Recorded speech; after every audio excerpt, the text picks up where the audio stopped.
Assalamualaikum teman-teman. Perkenalkan, nama saya Nadia Sapitri Brusembiring dengan NIM 213304010278. Saya jurusan Ekonomi Akuntansi semester 2 tahun ajaran 2021-2022 di Universitas Prima Indonesia. Di sini saya membawakan mata kuliah Sistem Informasi Akuntansi dengan dosen Bapak Hotua Samosir SPD MSI. Selanjutnya kita melanjutkan topik 11 Sistem Penggajian dan Pengupahan. Di 11.1 deskripsi kegiatan. Sistem akuntansi penggajian dan pengupahan dalam perusahaan manufaktur melibatkan fungsi kepegawaian, fungsi keuangan, dan fungsi akuntansi. 1. Fungsi kepegawaian. Bertanggung jawab dalam pengangkatan karyawan, menetapkan jabatan, menetapkan tarif gaji dan upah, promosi dan penurunan pangkat, mutasi karyawan, penghentian karyawan dan pekerjaan, dan menetapkan berbagai tunjangan kesejahteraan karyawan, serta perhitungan gaji dan upah karyawan. 2. Fungsi keuangan bertanggung jawab atas pelaksanaan pembayaran gaji dan upah, serta berbagai tunjangan kesejahteraan karyawan. 3. Fungsi akuntansi bertanggung jawab atas pencatatan biaya tenaga kerja dan distribusi biaya tenaga kerja untuk kepentingan perhitungan harta pokok, produk, dan penyediaan informasi guna pengawasan biaya tenaga kerja. Sistem penggajian adalah mengembangkan sekumpulan prosedur yang memungkinkan perusahaan untuk menarik, menahan, dan memotivasikan staf yang diperlukan, serta untuk mengendalikan biaya pembayaran gaji. Karena tidak ada satu pola yang dapat digunakan secara universal, maka prosedur ini harus disesuaikan dengan kebijakan gaji tiap-tiap disesuaikan oleh kebijakan tiap-tiap organisasi dan hendaknya didasari atas kebijakan yang dianggap adil. 11.2 Pengertian. Gaji dan upah merupakan balas jasa yang diterima karyawan atas pekerjaan yang dilakukan. Bagi karyawan, gaji dan upah merupakan bentuk penghargaan atas pekerjaan dan prestasi kerja yang selain itu merupakan salah satu motivasi bagi mereka. Lain hal dengan perusahaan. Bagi perusahaan, gaji yang upah merupakan beban untuk penghasilan laba sehingga pengolahan harus dilakukan sedemikian rupa agar tetap efektif dan efisien. 11.3 Dokumen yang digunakan. Berikut adalah dokumen yang diperlukan dalam sistem akuntansi penggajian dan pengupahan. A. Dokumen pendukung perubahan gaji dan upah. B. Presensi. C. Daftar gaji dan daftar upah. D. Rekap daftar gaji dan daftar upah. Selanjutnya 11.4 Jaringan prosedur yang membentuk sistem. Sistem penggajian terdiri dari jaringan prosedur berikut ini. 1. Prosedur pencatatan waktu hadir. 2. Prosedur pembuatan daftar gaji. 3. Prosedur distribusi biaya gaji. 4. Prosedur pembuatan bukti kas keluar. 5. Prosedur pembayaran gaji. Sistem pengupahan terdiri dari jaringan prosedur berikut ini. 1. Prosedur pencatatan waktu hadir. 2. Prosedur pencatatan waktu kerja. 3. Prosedur pembuatan daftar upah. 4. Prosedur distribusi biaya. 5. Prosedur pembuatan bukti kas keluar. 6. Prosedur pembayaran upah. 11.5 Fungsi terkait. Fungsi-fungsi yang terkait dalam sistem akuntansi penggajian dan pengupahan adalah sebagai berikut. 1. Fungsi PSDM atau HCD bertugas untuk merekap hasil presensi karyawan yang nantinya disetor ke fungsi keuangan.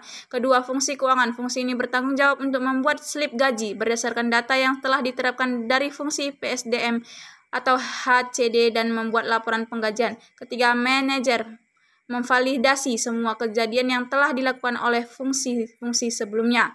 Fungsi yang terkait dalam sistem akuntansi penggajian dan pengupahan adalah sebagai berikut. 1. Fungsi kepegawaian. 2. Fungsi pencatatan waktu. 3. Fungsi pembuatan daftar gaji dan upah. 4. Fungsi akuntansi. 5. Fungsi keuangan. 11.6 Forecast merupakan penggajian karyawan mulai menyiapkan data karyawan. Seperti inilah konsepnya. 11.7 Unsur pengendalian internal. Hal ini mencakup struktur organisasi, semua cara-cara serta alat-alat yang dikoordinasikan yang digunakan di dalam perusahaan dengan tujuan untuk menjaga keamanan harta pemilik perusahaan, memeriksa ketelitian dan kesabaran data akuntansi, memajukan efisiensi di dalam operasi, dan membantu dipatuhnya kebijakan manajemen yang telah diterapkan lebih dahulu. Untuk tujuan di atas terdapat elemen-elemen yang merupakan ciri-ciri pokok pengendalian internal yang memuaskan meliputi: 1. Suatu struktur organisasi yang memisahkan tanggung jawab fungsional secara tetap. 2. Secara sistem wewenang dan prosedur pembukuan yang baik yang berguna untuk melakukan pengawasan akuntansi yang cukup terhadap harta milik utang, pendapatan, dan biaya. 3. Praktek-praktek yang sehat harus dijalankan di dalam melakukan tugas-tugas dan fungsi-fungsi setiap bulan organisasi. 4. Suatu tingkat percakapan pegawai yang sesuai dengan tanggung jawab pengendalian internal dibutuhkan setiap perusahaan agar dalam menjalankan usaha yang tidak menyimpang dari yang telah ditetapkan lebih dahulu. Unsur pengendalian. 1. Organisasi. Namanya tercantum dalam daftar gaji harus memiliki surat keputusan. 2. Setiap perubahan gaji karyawan karena berubah pangkat, perubahan tarif gaji tambah keluarga harus didasarkan pada surat keputusan Direktur Keuangan. 3. Setiap potongan atas gaji karyawan selain dari pajak penghasilan karyawan harus didasari atas surat potongan gaji. 4.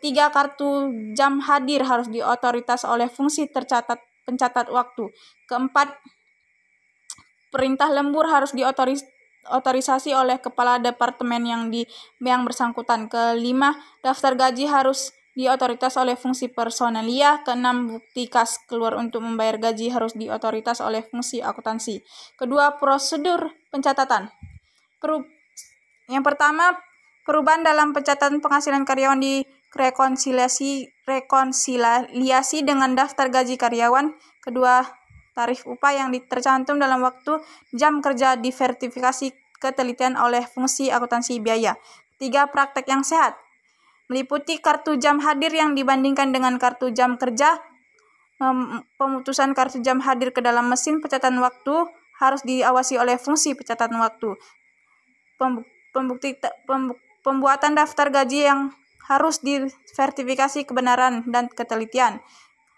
Perhitungan pajak penghasilan karyawan direkonsiliasi. Catatan penghasilan karyawan disimpan oleh fungsi pembuatan daftar gaji. Saya akhiri presentasi dari saya. Assalamualaikum warahmatullahi wabarakatuh. Terima kasih. Dadah.